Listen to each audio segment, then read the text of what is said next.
Well, if you've been listening to politicians across the divide, you'd have realized one thing. They all poised to winning big in the 2019 elections, keep control in their states, constituencies, or even at the center in Abuja. They all want a landslide in 2019. Nothing to worry about, folks. I'm here to break it all down. But there's a stark contrast to what's going on across many parties. It's either some incumbents are afraid of not getting their party's support, or some bellyache from some outrageous fees on nomination forms. Someone even said he might be selling a house just to get the forms. In all of these, the new breed politicians are baking some oven-fresh ideas. Whether that will be something tasty and filling will only be if and when they're allowed in the kitchen to fix this meal. Stove on, pot on fire, what's cooking?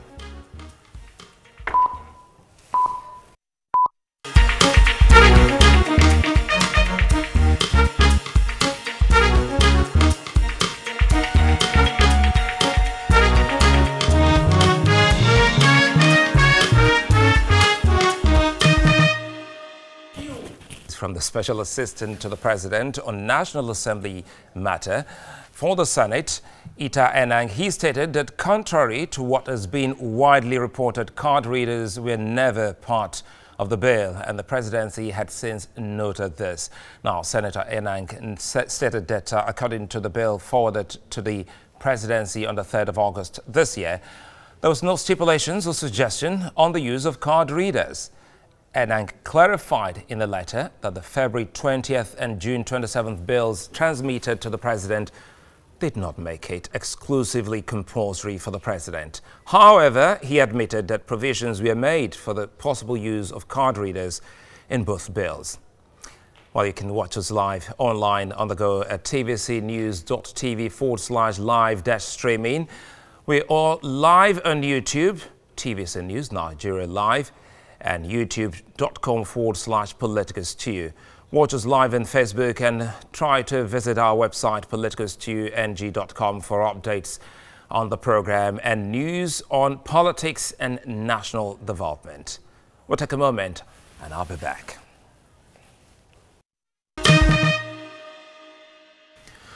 Joining me now is Professor Kingsley Moghalu. He's a presidential candidate for the YPP, that's the Young Progressive Party. Good to have you join us in our political kitchen today. Thank you. Quite a lot has happened, and I must first of all say congratulations. You are the candidate. How did it go on the day of your, primaries? Well, it was really a beautiful exercise of democracy in action. You know, there were more than 200 delegates of the party across the 36 states. Mostly party executives who were there. It was very well organized. There was an atmosphere of festivity. It's a new political party, just about a year old. And so there's an air of expectation that we're going to be participating big time in the democratic process in Nigeria, and that we're aiming for victory. So in a sense, we felt like Emmanuel Macron's new political movement set to create massive disruptions and upsets in the Nigerian elections of 2019. If you saw that coming, because what some Nigerians weren't too happy with was why were you, coasting along with a packed agenda initially when you knew that this was what your party is about? Well, like I've said, my participating in PACT was a mistake. It was an honest mistake, and I've apologized to my followers. I did it out of respect for the youth of this country, and I'm still saying to them to continue to support me. Unfortunately, the PACT process was hijacked and manipulated to some degree, and it became not what it was supposed to be. And naturally, because I had problems, fundamental problems with the process that arrived at the final results, I had to exercise my constitutional rights to move on. And even many people have noted that the outcomes of PACT raise questions about how serious Nigeria's new politicians are about confronting the current order. If you want to, speaking about outcomes, which, if you want to defeat the old order. The whole idea of pact was for us to agree among ourselves and bring out the strongest candidate. And most people in Nigeria knew who the strongest candidate in the room was. So when the outcome happened, a lot of people, the preponderance of public opinion showed that their confidence was dealt a serious blow by the outcomes. I walked away because of the process, not because of the outcome. I was not satisfied with it. The fact that you sat through it is immaterial. If you go through a normal and real election, and at the end of the process, the vote is counted, and you believe that the process had some fundamental flaws, you have a right to reject the results and go to court. And it happens every day in every election in Nigeria. So I don't see why I'm being held to a double standard by anyone.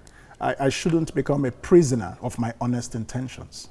If I did something in good faith, and you know, some people were actually using the process for their own particular personal agenda, you know, rather than what the pact was meant to be. You know, Professor Moghalu, I think you touched on a very important aspect, and that has to do with the old order, because one would have thought that the new breed of you know, politicians coming into the fray would have been able to at least keep doing things that will wow the people, you know, and also put them on their own. That's why I've raised the question I've raised. You see, I am a mature person. I am a person who has, you know, had a lot of experience in leadership across several institutions in Nigeria and in the world. So there's a way I see things that some people who may not be as experienced as I am may not be able to see things. It's all right to have good intentions. It's all right to want to change the world. But this is politics. If you want to dislodge the old order, you have to go in with a formation that is capable of disrupting the old order. Do you have that formation? The YPP has it. Tell us more about this agenda of the YPP, perhaps. Yes. Because sometimes when we talk about formation, or we talk about an agenda, or a formula with which some politicians expect their followers to key into, it turns out to be the same of the same. Oh no, the YPP is definitely not the same of the same. The Young Progressives Party, YPP, is a party that does not believe in the politics of greed. It's a party that believes in the ideal of progressivism. That is to say that our people, we are focused on the poor in this country. We are focused on inclusive politics and inclusive economic development. That's what we're focused on, while creating wealth opportunities for everyone. So, you know, we believe that the focus of politics is service. In fact, our slogan in the YPP is service to the people, because that's what you have not had in Nigerian politics. Nigerian politics is service by the politicians, for the politicians, of the politicians. So, and that's what you see in Nigerian politics, and that's why Nigeria is a very poor country today. The purpose for which we exist as a political party is to change this old order. It is more than a political party. It is a political movement. And the purpose is nothing short of the emancipation of the suffering masses of this country, all 200 million of us. When you talk about Nigeria having so many poor, and you say Nigerians are suffering. Yes. Now, I'll bring it to your own area, because area of economy. Now, let's try to talk about, you know, specifics. It was only recently HSBC as well as Forbes, mentioned Nigeria as one of the strongest economy for 2018. I don't know if you saw that release by Forbes. Let me tell you one thing about measuring economies. It depends on what you're measuring. You can come out and say Nigeria has a healthy foreign reserve base of 45 billion, but it also has nearly 180 million who live in poverty out of 200 million people. What is more important to you? Is it the foreign reserves, or is it the people who live in poverty? The purpose of the economy for any political leader should be economic development and human welfare and progress. It is not economic growth statistics. And this is why a lot of our political leaders in Nigeria and in Africa are deceived by these economic growth numbers and glossy reports by economic publications measuring economic growth. There are three things that matter. Economic growth is one, economic development is another, economic transformation is another. These three things are very different, but they are complementary. So if you focus only on economic growth, which is the GDP number. That is how the total product of goods and services in a country in a given year. But you're not focusing on economic development, the quality of life. Do we have light in Nigeria? Over the years, I think that's what the government over time has always focused on. No, they haven't focused on it. Because, no, talking about the GDP. Yes, they've always focused on GDP growth. And this is where I break away from them.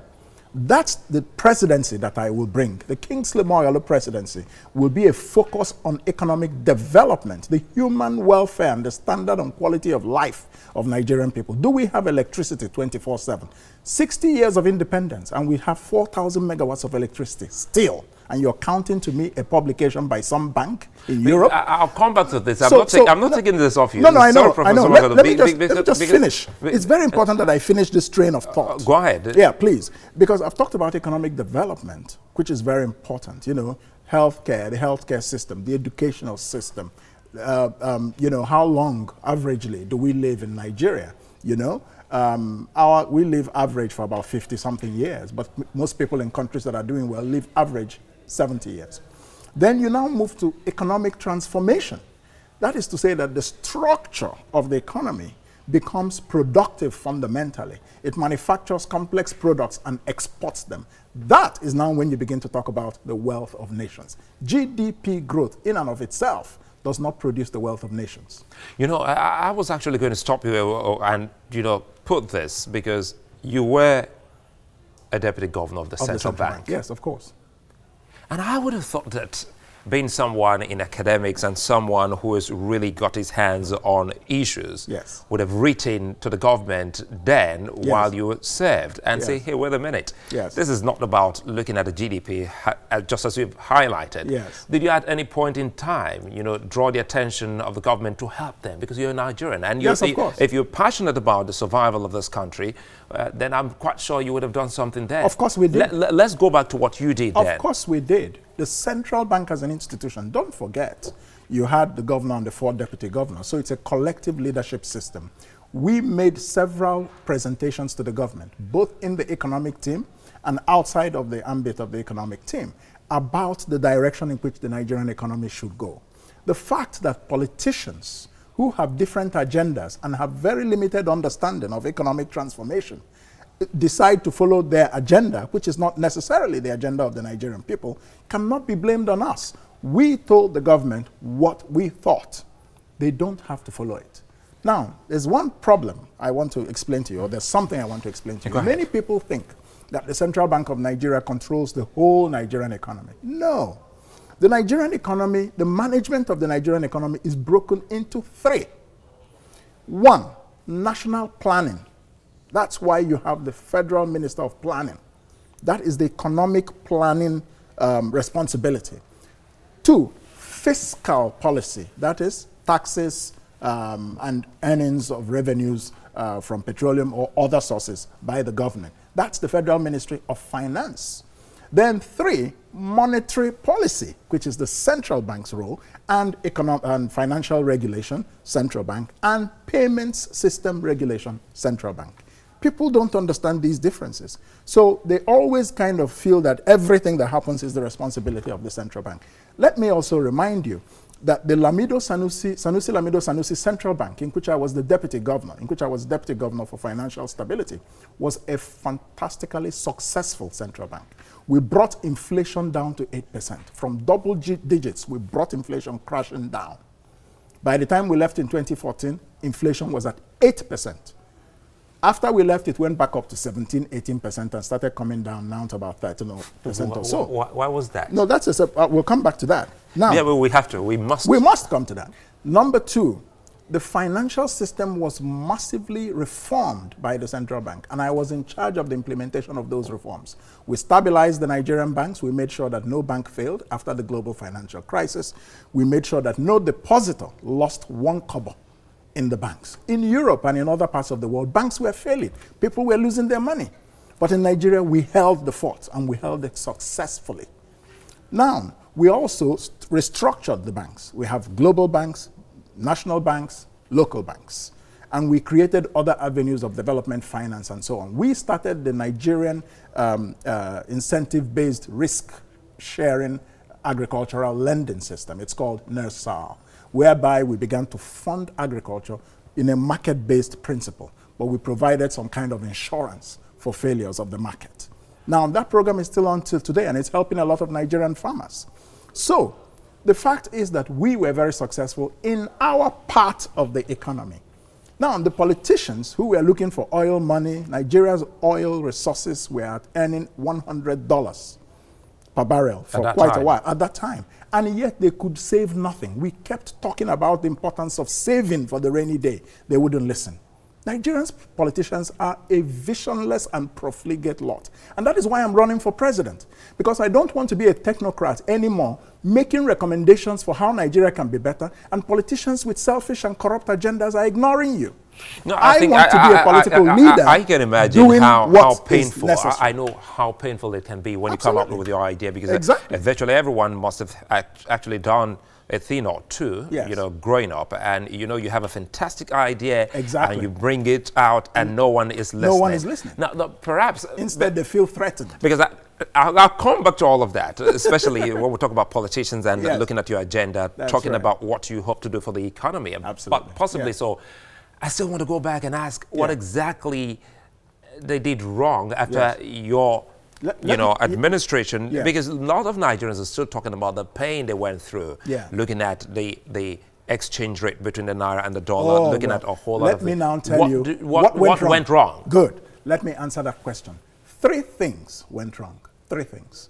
Number 1 was Nigeria's structural dependence on oil for the past 40 years. That is not something that is the fault of only the Muhammadu Buhari administration. It's just one of a long line of administrations that have failed to diversify Nigeria's economy. Let's be clear. That's number 1. Even when we heard about Operation Feed the Nation and a couple of other... Forget about slogans. I'm telling you, we know the reality that 90% of Nigeria's foreign exchange earnings have come from oil for the past 40-something years. We know that 70–80% of Nigeria's total revenues have come from oil. So we have become initiated into the worship of the small god of small things, and that is oil.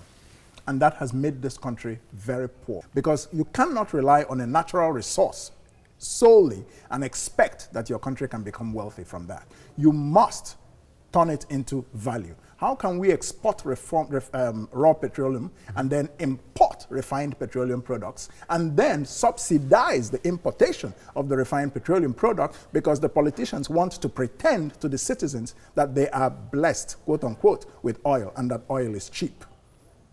Do you see the problem? So first of all, the reliance on oil. Second, we were unable to build buffers and savings for the rainy day, despite the central bank's consistent admonition to the politicians that you cannot carry on this way. They did not listen. Obasanjo, when he left in 2007, the excess crude account had about $22 billion in it. And that was after the global financial crisis, when the central bank had spent a lot of that firepower in order to maintain the stability of the naira and the stability of the system. Now, despite $100 oil, despite $22 billion in the excess crude account, by the end of 2014, which is the end of the Jonathan administration, pretty much, the excess crude account was down to $2 billion only.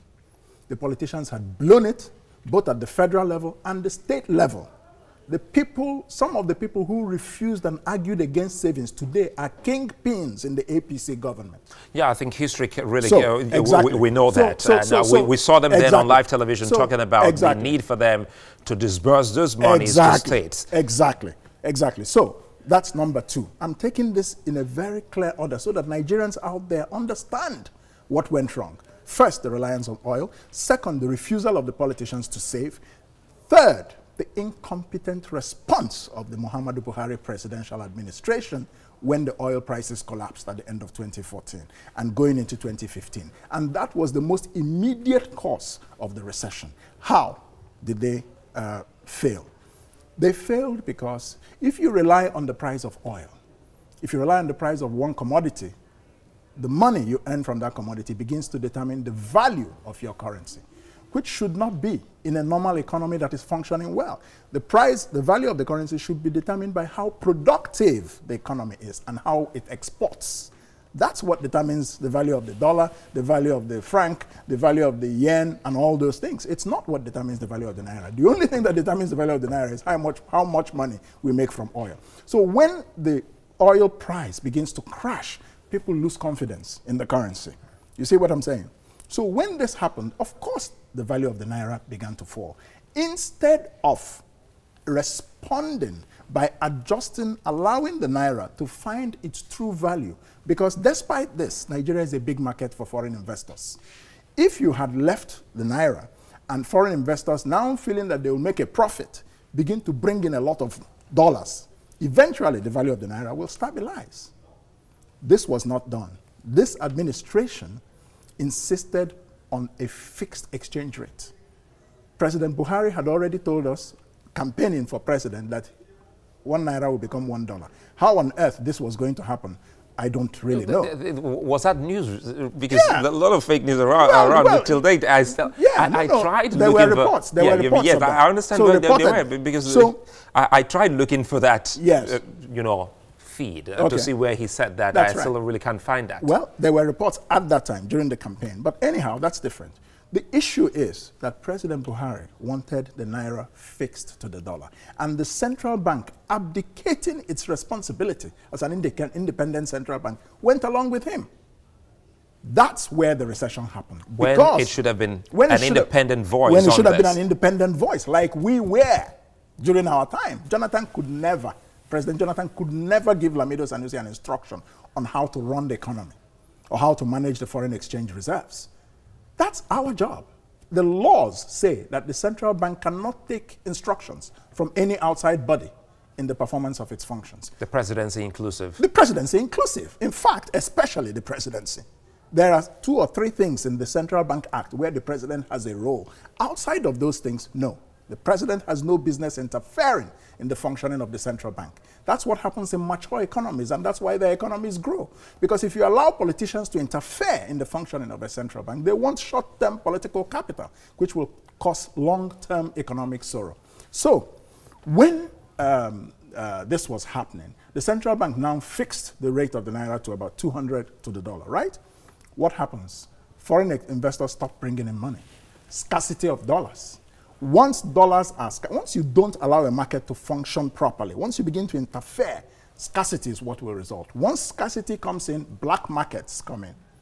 So those who had, this is very important. I know it's very important. Hold your thought there, Professor Moghalu, because now you mentioned black market. Because I recall what happened, airlines and everyone, they stopped, you know, they rejected the naira. And some news out there on the street was that sometimes some politicians, they profit from black market. But that's so exactly tell us where more on that. That's exactly where I was coming to. So with these black markets, 2 things happened. Corruption became rife. Anecdotally, we have reports of people with political connections to the government accessing dollars through the central bank at fixed rates. Then they will go out into the black market and sell it for 3-4 times the value, claiming that they're taking that dollar to import things. But no, they're just making a quick profit on the black market. Emir Sanusi himself was reported to have said that people sit in their gardens and make billions from the central bank. Without doing nothing. Without doing anything. So this is a government that is supposed to be fighting corruption, mind you. So when this happened, black markets, corruption, meanwhile, the manufacturing companies, which are supposed to be the primary constituency for accessing dollars to import raw materials inputs, could no longer access dollars. What happened? Their productivity went down. Start with productivity going down, they now began to lay off their workers. Massive unemployment followed, massive losses of productivity follows, and Nigeria's GDP tanked. This was the recession. In simple and layman's language, this is what happened. As painful we went through that painful period, perhaps there must be something you must have seen rather, that you think that we're not out of the woods yet. Because if you say you come in with your own agenda, it means something is truly not right. Let me tell you what I'm coming with, Good. which is very different from what has been existing. The secret of the prosperity of any economy is the philosophy behind the management of the economy. Now, for you to think in philosophical terms, you have to be intellectual. I'm sorry. There's something to be said for going to school. Okay? Now, you have to understand that it is the philosophy that guides the economy, that brings about the vision for that economy and brings about economic policy. So you take it step 1, the philosophy, step 2, the vision, step 3, the policy, step 4, the institutional framework in which the economy operates. In Nigeria, our politicians don't like to think. They don't think deep. In America, in Britain, political contests are on the basis of economic philosophy. You find candidates slamming at each other. My philosophy is better than yours. Not in Nigeria. In Nigeria's politics is empty, devoid of substance. So because of that, economic policy in Nigeria is just an ad hoc arrangement. And because of that, the economy cannot structurally be reformed. People are busy worshiping the small god of small things, oil price. So long as oil money is coming in, nobody wants to think. They just get that oil money and disburse it to mendicant states that have refused to be productive because, precisely because, they can always go to Abuja and claim the oil revenues. This is why constitutional restructuring of this country is absolutely necessary. Without it, we're going nowhere. So now you're defining the kind of restructuring, you put it a name, because sometimes it's difficult for politicians to qualify the kind of restructuring we're talking about. No, the economic argument for restructuring is absolutely overwhelming, because that is what will make our regions. I don't believe in restructuring on the basis of states. I believe that we should restructure on the basis of the 6 geopolitical zones, and there should be 6 economic zones. Each one of those zones has what we call economies of scale. They can produce, they can market, they can trade within themselves, they can manufacture within themselves, and they would be a viable market. But many states do not have that. I'll take a moment. I'll come back to you. Yeah, we'll go on a short one. I will come back to you. We'll come back. We'll talk more on the philosophy and see how pragmatic and how real this can be. And again, one thing that I'd love to ask you is about debate, because I've just come to realize that Nigerian politicians shy away or run away from debate. That will be when we come back. Stay with us.